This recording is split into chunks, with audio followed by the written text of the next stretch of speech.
Namaku Dimas. Aku nggak punya banyak teman dekat.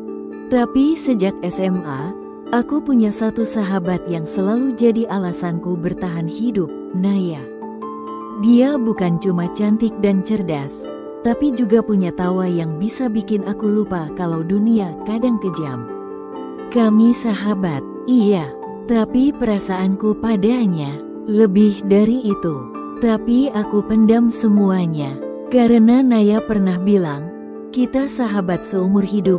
Ya, Dim. Aku takut merusak semua itu. Setelah SMA, Naya nggak punya cukup uang untuk kuliah. Ayahnya sakit, ibunya kerja serabutan.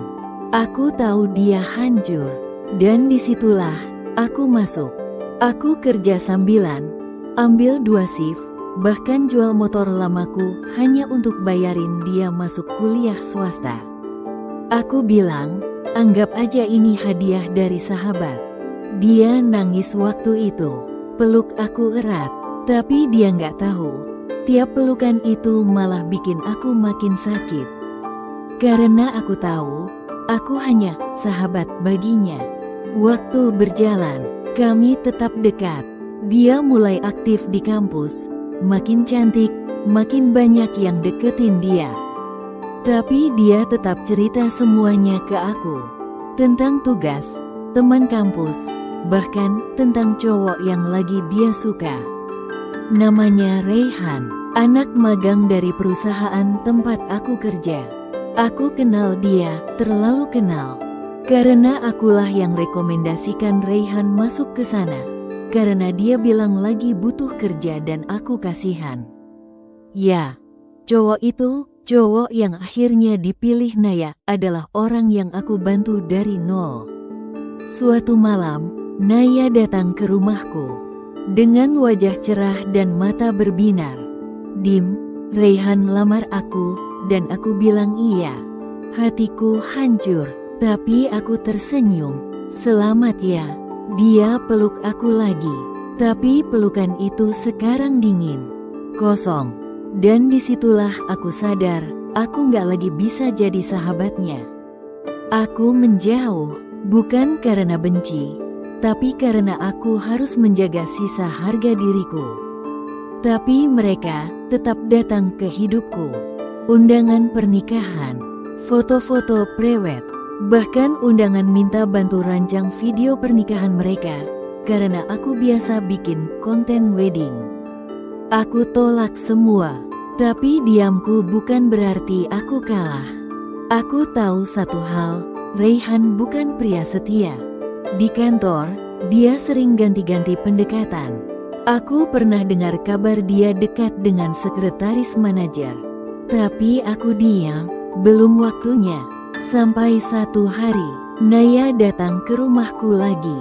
Tapi bukan dengan senyum, melainkan dengan air mata. Reyhan selingkuh, Dim. Dia ketahuan sama cewek kantor itu. Aku menghela napas. Kenapa kamu datang ke aku?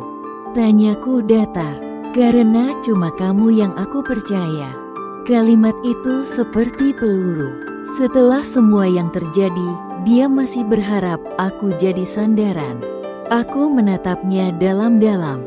Naya, kamu tahu nggak? Reyhan bisa kuliah, bisa kerja, bahkan bisa ketemu kamu, karena aku. Dia terdiam. Aku yang bantuin dia, sama kayak aku bantu kamu. Tapi pada akhirnya, kalian saling milih. Dan aku ditinggal.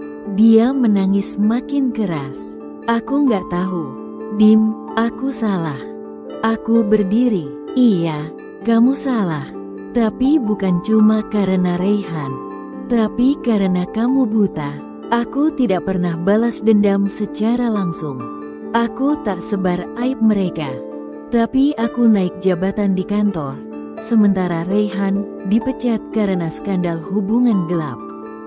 Semua tahu siapa yang diam-diam kumpulkan bukti, tapi tak ada yang bisa membuktikannya. Dan Naya, dia pulang ke kampung, membawa luka dan penyesalan. Beberapa bulan lalu, dia kirim pesan. Dim, Kamu orang paling tulus dalam hidupku. Aku cuma mau bilang maaf dan terima kasih. Aku hanya baca, tak balas. Karena kadang, balas dendam terbaik bukan kemarahan, tapi diam yang penuh kemenangan. Kalau kamu pernah berjuang demi seseorang, lalu ditinggalkan, cerita ini untukmu. Tulis di komentar, apa kamu akan memaafkan seperti Dimas atau balas dendam?